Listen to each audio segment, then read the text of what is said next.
Something extraordinary is happening in West Africa right now, and the world needs to pay attention. The European Union, once seen as a powerful economic bloc that set the rules for global trade, is now desperately trying to rebuild relationships with countries it once controlled and exploited.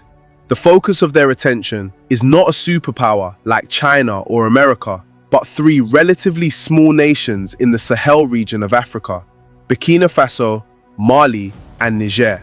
And leading this historic shift is a young military leader from Burkina Faso named Captain Ibrahim Traore, who has shown the world that Africa will no longer accept being treated as a source of cheap resources and endless exploitation. For generations, European countries, especially France, maintained deep control over their former African colonies even after independence. They controlled central banks, influenced who became president, dictated economic policies, and extracted valuable resources like gold, uranium, and oil at prices that benefited Europe far more than Africa.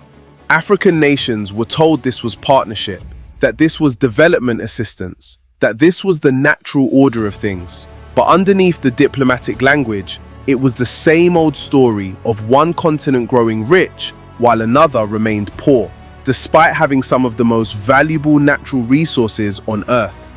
Today, that arrangement is falling apart. Captain Traoré and his counterparts in Mali and Niger have said enough is enough. They have expelled French military forces from their countries, taken control of their own resources, and built new alliances that do not depend on Western approval. And now, Europe is feeling the consequences. France alone has lost over 44,000 jobs in recent months. Factories are shutting down. Energy costs are skyrocketing. Industries that depend on raw materials from Africa are grinding to a halt. The reason is simple. The supply of cheap African resources that kept these European industries running smoothly has been cut off. This is not an accident. This is a deliberate strategy by African leaders who have decided that their countries will no longer be exploited. Burkina Faso has some of the world's richest gold deposits. Niger has vast reserves of uranium that power French nuclear reactors. Mali has resources that feed into European manufacturing chains. For decades, these materials flowed out of Africa at bargain prices, while the profits enriched European companies and shareholders.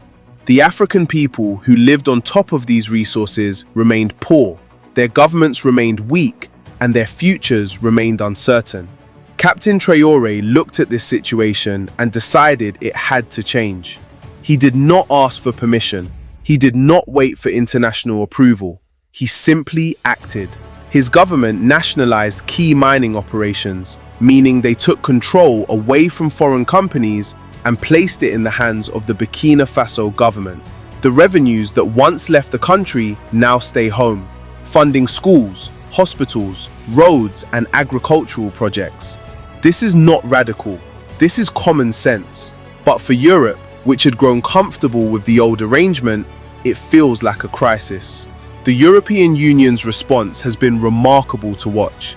They have sent multiple diplomatic missions to Burkina Faso, trying to convince Traoré to restore the previous relationships. They sent official envoys carrying formal letters asking for reconciliation. Traoré rejected them. They sent other representatives, hoping a different approach might work. Again, he said no. Even French President Emmanuel Macron personally reached out, asking Traoré to forget the past and focus on building a new future together. But Traoré's answer remained the same. We are not interested. This is not stubbornness. This is dignity. Traoré remembers the history that Europe wants him to forget. He remembers the colonial period when African land was carved up by European powers without asking African people what they wanted. He remembers the decades after independence when France continued to control monetary policy through the CFA franc, a currency that gave Paris enormous influence over West African economies. He remembers the military interventions, the installed puppet leaders, the exploitation disguised as partnership. He has no interest in returning to that system. no matter how politely Europe asks. What makes this moment even more significant is that Burkina Faso is not acting alone. Together with Mali and Niger, they have formed the Alliance of Sahel States, a bloc designed to promote sovereignty, economic independence, and mutual defense. These three countries have kicked out French troops, rejected Western military bases, and started building their own institutions. They have even discussed creating a new central bank for the Sahel region, which would free them from the French-controlled financial system that has limited their economic independence for decades. The people of these countries are behind these changes. Young people in Burkina Faso, Mali, and Niger have rallied in support of their leaders, waving flags and celebrating what they see as a new era of true independence. Students, farmers, workers, and ordinary citizens feel a sense of pride that their countries are finally standing up for themselves. This is not just about economics or politics. This is about dignity and self-respect. This is about African nations finally believing they deserve to control their own future. Meanwhile, Europe is scrambling.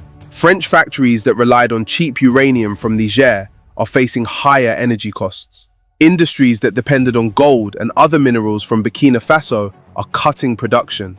The entire supply chain that Europe built over decades based on easy access to African resources is breaking down.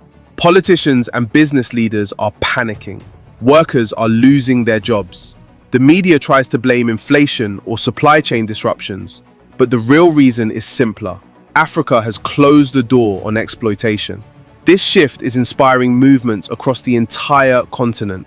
From Senegal to South Africa, young Africans are watching what is happening in the Sahel and demanding similar changes in their own countries.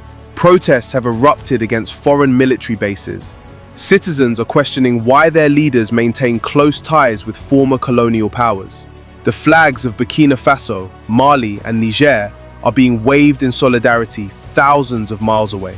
What started as a regional movement is becoming a continental awakening. Captain Ibrahim Traore has become a symbol of this new Africa. He is young, principled, and unafraid. He does not care about pleasing Western diplomats or maintaining relationships that only benefit one side. He cares about his people, about sovereignty, about building a country where resources stay home and serve the population that lives above them. He represents a generation of African leaders who are tired of the old games, tired of being told what to do, tired of watching their countries remain poor while sitting on enormous wealth. The old world order is crumbling, not because of military force, but because of dignity and determination. Europe may send 1,000 more diplomats. Macron may offer billions in aid packages. The European Union may promise partnerships and investments, but they cannot buy back what they have lost. Africa's willingness to be subservient. The dynamic has fundamentally changed. Africa is no longer begging for scraps from Europe's table. Africa is building its own table. This is history unfolding before our eyes. The future is no longer being written in Brussels or Paris. It is being shaped in Ouagadougou, Bamako, and Niamey. A new Africa is rising, confident and uncompromising, and it is not asking for anyone's permission. If this story inspired you, if you believe in an Africa that controls its own destiny and refuses to accept exploitation, then subscribe to One Africa. We bring you the stories that mainstream media ignores, the victories that deserve celebration, the truth that needs to be told. Hit that subscribe button, turn on notifications, and share this video with everyone who needs to see Africa's real power. Together, we amplify the voices that matter. Thank you for watching One Africa.